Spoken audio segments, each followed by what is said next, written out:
Ты замечал, как доброта может быть коварной? Ты отдаешь себя миру, открыто, щедро, искренне.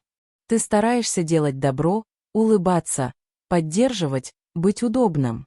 Но в ответ — пустота, холод, предательство, равнодушие. И ты не понимаешь, почему. Ты ведь хороший человек. Ты стараешься быть лучше. Ты делаешь все правильно. Но внутри — трещина. Карл Юнг знал, быть просто хорошим недостаточно. Мир не для святых. Он для цельных. Для тех, кто знает свою тень и не боится смотреть в нее. Он говорил, тень — это не зло. Это сила. Это то, что ты прячешь, подавляешь, боишься показать.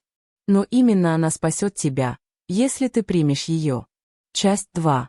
Люди не видят доброту, они видят ресурс. Когда ты добр без границ, ты незаметно для себя начинаешь разрушаться. Ты думаешь, что нужно быть удобным, улыбаться, помогать всем, никогда не говорить «нет». Но чем больше ты отдаешь, тем меньше остается для себя. И тогда люди перестают видеть в тебе силу. Они видят ресурс, инструмент, фон. Юнг говорил, если ты не знаешь свою тень, она управляет тобой. А мир будет давить на самые уязвимые места. Часть 3. Гнев. Не позор, а компас. Твоя злость. Это не слабость и не стыд. Это оружие. Гнев — это энергия. Он указывает на то, где тебя предали, где стерли твои границы, где ты позволил слишком много. Не прячь свою злость. Не глотай ее. Не делай вид, что все в порядке. Признай, тебе больно. Тебя предали. И это нормально. Гнев — как огонь. Если ты его контролируешь, он светит. Если нет, он сжигает тебя изнутри. Часть 4. Ты не обязан спасать всех. Перестань быть спасателем. Ты не должен тащить всех на себе. Не каждый хочет быть спасенным.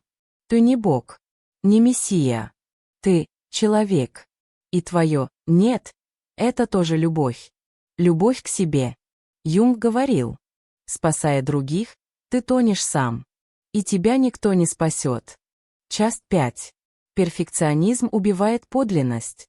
Ты боишься быть неидеальным, недостаточно хорошим. Ты боишься ошибок. Но именно несовершенство делает тебя живым, подлинным, настоящим. Люди верят не тем, кто безупречен, а тем, кто не боится быть собой. Часть 6. Иногда нужно быть плохим.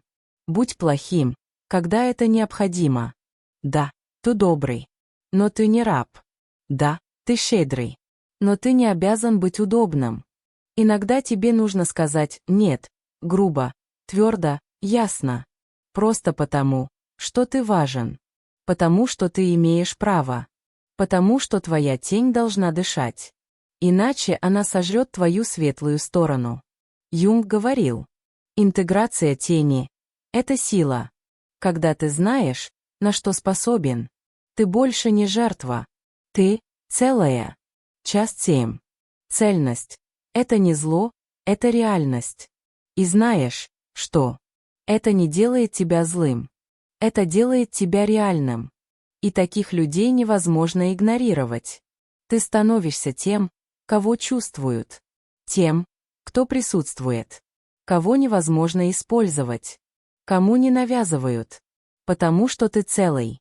Ты соединил в себе свет и тьму. Ты принял свою силу. Часть 8. Заключение. Будь светом с острыми гранями.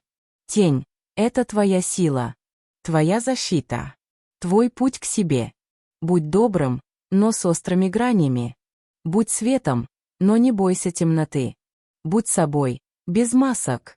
Без стыда. Без страха. Если ты чувствуешь, что внутри тебя живет нечто большее, поделись этим видео. Поддержи тех, кто тоже устал быть слишком хорошим. Подпишись. Впереди будет еще глубже, еще честнее, еще сильнее. Часть 9. Женщина, в присутствии которой рушатся маски. Она не смотрела на людей, чтобы понять их. Она чувствовала их, еще до слов, до поступков, до попыток понравиться. Это была не эмпатия. Это было не умение угадывать настроение. Это было знание.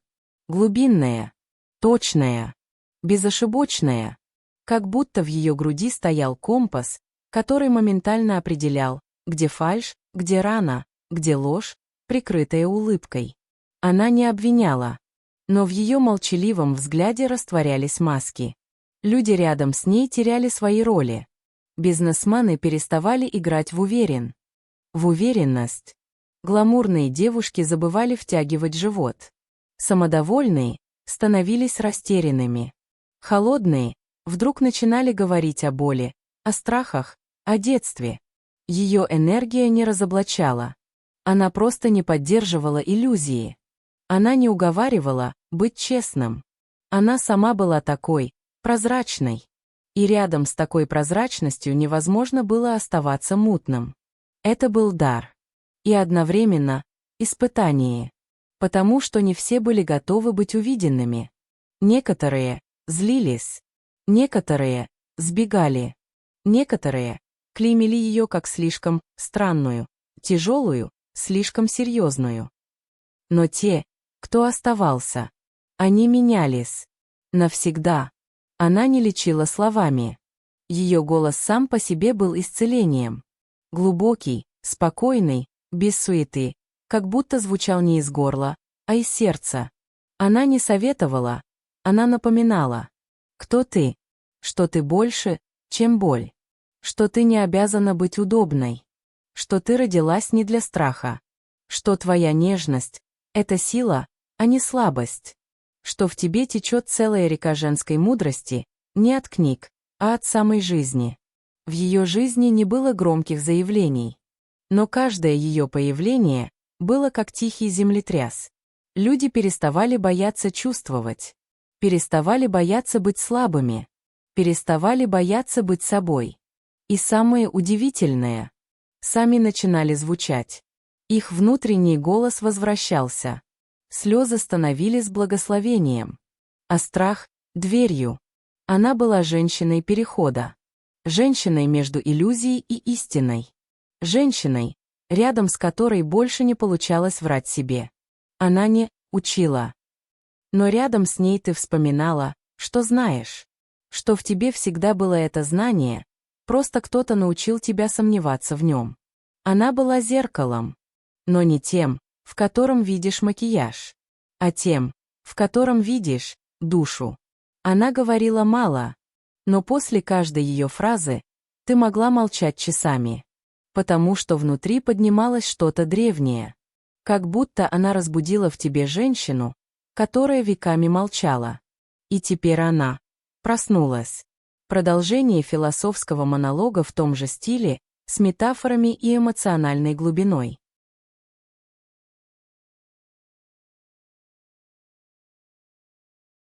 Она больше не торопится. В мире, где все спешат, она стала замедлением. В пространстве, где все говорят, она стала тишиной. В отношениях, где все требуют, она стала даром. Ты почувствуешь ее не потому, что она старается быть заметной. Ты почувствуешь ее, потому что в ее присутствии исчезает фальшь. Она идет по жизни босиком, касаясь каждой секунды как земли. И каждая секунда отвечает ей смыслом. Она умеет молчать, но не прятаться. Говорить, но не подавлять. Жить, но не исчезать ради кого-то. Когда мужчина встречает ее, он теряет все свои старые сценарии. Он больше не может играть. Ему нужно быть настоящим, присутствующим. Иначе она уйдет, не из обиды, а потому что не живет там, где нет жизни. Она не ищет идеального мужчину. Она узнает живого. По вибрациям, по взгляду, по дыханию. Ей не нужно объяснять, она чувствует. Она не будет тебя спасать. Но рядом с ней ты вспомнишь, что ты сам можешь воскреснуть. Потому что она не твоя терапия. Она — зеркало твоей души, в котором ты наконец-то видишь себя. Она не борется за отношения. Она создает пространство, в котором отношения сами расцветают. Если ты готов, ты останешься. Если нет, она не удержит. Она давно поняла. То, что уходит, не ее потеря. Это просто очищение ее поля. Она не завоевывает. Она просто есть. И этого достаточно, чтобы изменить все. Ты забудешь, как ты жил до нее. И, возможно, не сможешь объяснить другим, что именно в ней тебя зацепило. Но ты будешь помнить. В ее молчании ты впервые услышал себя. В ее присутствии впервые почувствовал дом. В ее глазах впервые поверил, что тебя можно любить не за что-то, а просто так. Ее женственность — это не одежда, это не поведение, это не «как надо». Ее женственность — это состояние. Глубокое, как океан. Теплое, как внутренний свет. Свободное, как дыхание. Мир не всегда готов к таким женщинам. Они неудобны. Они не соглашаются на меньшее. Они чувствуют фальшь. Они не играют роли. Их сложно купить. И невозможно забыть. Ее сила не в борьбе, а в способности быть собой. Без страха, без нужды, без зависимости. Она может любить и отпустить. Ждать и не страдать. Даже быть одна и не чувствовать себя покинутой. Ее энергия — это приглашение. Внутрь, глубже, выше, к себе настоящему. И если ты готов, она откроет двери. Если нет, они останутся закрыты. Не из мести, а из уважения. К себе и к тебе. Она не строит иллюзий. Не продает надежду. Не зовет в будущее. Она дает тебе увидеть, кто ты уже есть. Она не говорит, что все будет хорошо. Она смотрит в тебя, и ты вспоминаешь, что ты уже цела. Что тебе не нужно быть спасенной. Что в тебе уже есть тот свет, от которого бегут чужие тени. Она ничего не навязывает, не убеждает, не учит. Она просто рядом. И этого достаточно. Она, как зеркало, в котором ты видишь свою силу. Сначала пугаешься, потому что привыкла. Видеть там только слабость. Потом замираешь, не веря. А потом вспоминаешь. Да, это ты. Ты — свет. Ты — глубина. Ты — начало и конец. В ее присутствии стираются маски. Твоя вежливая улыбка трескается. Сдержанный голос срывается. Слезы выходят из тайников сердца. Она не выносит фальши, потому что сама настоящая. С ней нельзя быть наполовину. Или ты полностью здесь, или уходишь, забыв ее как сон. Она чувствует твой страх. И все равно остается. Она видит твою боль.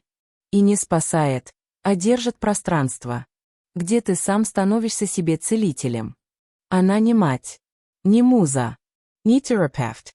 Она просто человек, наполненный собой. И этим она пробуждает. Она не просит быть идеальным. Но ты сам начинаешь хотеть стать лучше рядом с ней. Не чтобы заслужить, а чтобы соответствовать. Ее энергия, как огонь, согревает. Но если врешь себе, обжигает. Ты учишься говорить правду. Учишься быть уязвимым. Учишься не убегать. В ее молчании больше смысла, чем в твоих речах. В ее взгляде — ответы, которые ты искал годами. И когда она уходит, ты не возвращаешься в прежнюю тьму.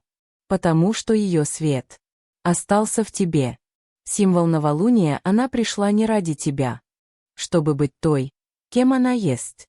Целостной, чистой, настоящей. Но ее путь зажигает и твой. Вынос реплики — финальный призыв к действию, CTA. Если ты почувствовал эту женщину, не теряй ее внутри себя. Не закапывай эту часть. Не молчи, когда она хочет говорить. Поделись этим видео с теми, кто нуждается во встрече с собой. С той частью себя, которая давно хочет выйти из тени. Колокольчик подпишись, если чувствуешь. Это не просто видео. Это зов твоей собственной души.